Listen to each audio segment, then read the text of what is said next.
Hello അസ്സലാമു അലൈക്കും. ഇന്ന് ഞാൻ സ്നാക്സ് ആയിട്ടും ഡിന്നറായിട്ടൊക്കെ കഴിക്കാൻ പറ്റിയ ഒരു റെസിപ്പി ആയിട്ടാണ് വന്നത്. അതെങ്ങനെ ഉണ്ടാക്കുന്നത് നോക്കാം. അതിന് വേണ്ടി 2 കപ്പ് മൈദ എടുക്കുക. പിന്നെ നമുക്ക് വേറൊരു പാത്രത്തിലേക്ക് 1/2 കപ്പ് ഇളം ചൂട് പാലെടുക്കുക. അത് ഇതുപോലെ ഒരു പാത്രത്തിലേക്ക് ഒഴിച്ചു കൊടുത്താൽ മതി. എല്ലാം കൂടി മിക്സ് ആക്കിയിട്ട് നമുക്ക് അതിലേക്ക് ഒഴിച്ചു കൊടുക്കാം. പിന്നെ 1 ടീസ്പൂൺ പഞ്ചസാര എടുക്കുക. 1/2 ടീസ്പൂൺ ഉപ്പ് എടുക്കുക. ഉപ്പ് ആവശ്യം നോക്കിയിട്ട് ചേർക്കണം. പിന്നെ നമുക്ക് 1/4 ടീസ്പൂണോളം ഈസ്റ്റ് എടുക്കുക. പിന്നെ അതിലേക്ക് ഒരു മുട്ടയും കൂടി വേണം. ആ മുട്ടയും കൂടി ചേർത്ത് നമുക്കൊന്ന് മിക്സാക്കി എടുക്കാം.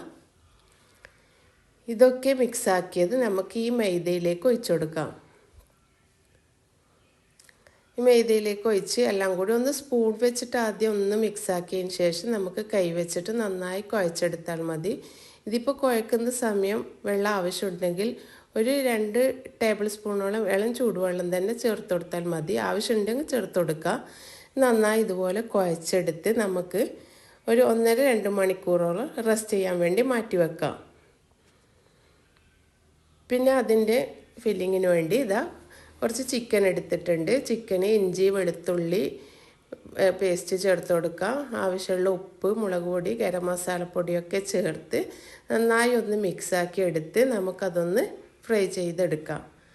ചിക്കനിൽ നല്ല കുറച്ച് എരിവൊക്കെ വേണമെങ്കിൽ ചില്ലി ഫ്ലെക്സ്, കുരുമുളകൊക്കെ ചേർത്ത് കൊടുക്കാം. അതൊക്കെ ചേർത്ത് നമുക്കത് ഫ്രൈ ചെയ്തെടുത്താൽ മതി. നല്ല കുറച്ച് എരിവൊക്കെ ഉണ്ടാകുമ്പോൾ നല്ല ടേസ്റ്റാണിത്. ഇനിയിപ്പോൾ നമുക്ക് അതിന് വേണ്ടി ഒരു ചട്നിയും കൂടി ഉണ്ടാക്കണം. അതിന് 1 കപ്പ് തേങ്ങ എടുത്തിട്ടുണ്ട്. ചട്നിയും കുറച്ച് എരിവുണ്ടെങ്കിൽ നല്ല ടേസ്റ്റാണ്. പച്ചമുളക് 1-2 ചേർത്ത് കൊടുക്കുക. 1 വെളുത്തുള്ളിയും 1 ടീസ്പൂൺ വിനാഗിരിയും 1 പിടി മല്ലിയിലയും കൂടി ചേർത്ത് ആവശ്യത്തിന് ഉപ്പും ചേർത്ത് നമുക്കതൊന്ന് അരച്ചെടുക്കാം.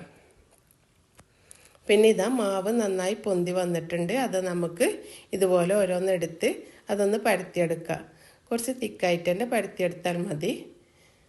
ഇനി ഞാനിപ്പോൾ 2 മുട്ടയും കൂടി ഇതുപോലെ പുഴുങ്ങിയിട്ട് കട്ട് ചെയ്ത് വെച്ചിട്ടുണ്ട്. ഇതൊക്കെ നമുക്ക് അതിൽ ഫില്ല് ചെയ്യാം. ഇതുപോലെ ആദ്യം ചിക്കൻ വെച്ച് കൊടുക്കാം. പിന്നെ അതിൻ്റെ മുകളിൽ മയോണൈസ്, ഇത് വീട്ടിൽ തന്നെ ഉണ്ടാക്കിയതാണ്. കുറച്ച് കട്ടിയിൽ തന്നെ മയോണൈസ് ഉണ്ടാക്കണം. പിന്നെ അതിൻ്റെ മേലിൽ നമുക്ക് ഈ ചട്നിയും വെച്ച് മുട്ടയും വെച്ച് കൊടുക്കാം. പിന്നെ അതിൻ്റെ മുകളിൽ ഇതും കൂടി കുഴച്ച് പരത്തിയതിന് ശേഷം ഇതുപോലെ വെച്ച് കൊടുക്കാം. എന്നിട്ട് നമുക്ക് ഇതുപോലെ എന്തെങ്കിലും ഒരു ഗ്ലാസ്സോ എന്തെങ്കിലും എടുത്തിട്ട് ഇതുപോലെ കട്ട് ചെയ്തെടുത്താൽ മതി. കട്ട് ചെയ്തെടുത്തതിന് ശേഷം നമുക്കതൊന്ന് ഫ്രൈ ചെയ്തെടുക്കാം. പെട്ടെന്നൊന്ന് തിരിച്ചു മറിച്ചൊക്കെ ഇട്ട് ഫ്രൈ ചെയ്തെടുക്കാൻ പറ്റുന്നതാണ്. നല്ല ബന്ന് പോലെ ഉണ്ട്. നല്ല ടേസ്റ്റുമാണ്, അതുപോലെ നല്ല സോഫ്റ്റുമാണ്. ഇത് നമുക്കിപ്പോൾ വൈകുന്നേരത്തെ സ്നാക്സ് ആയിട്ടോ അല്ലെങ്കിൽ രാത്രി ഡിന്നറായിട്ടെല്ലാം കഴിക്കാൻ പറ്റുന്നത് തന്നെയാണ്. നല്ല ഫുള്ള് ഫില്ലിംഗ് എല്ലാം ആയതുകൊണ്ട് നല്ല ടേസ്റ്റുമാണ്. കാണാനും നല്ല ഭംഗിയില്ല, നല്ല ബന്ന് പോലെ തന്നെ ഉണ്ട്. ഇൻഷാ അല്ലാഹ് എല്ലാവരും ഒന്ന് ട്രൈ ചെയ്ത് നോക്കുക. ഓക്കെ, അസ്സലാമു അലൈക്കും.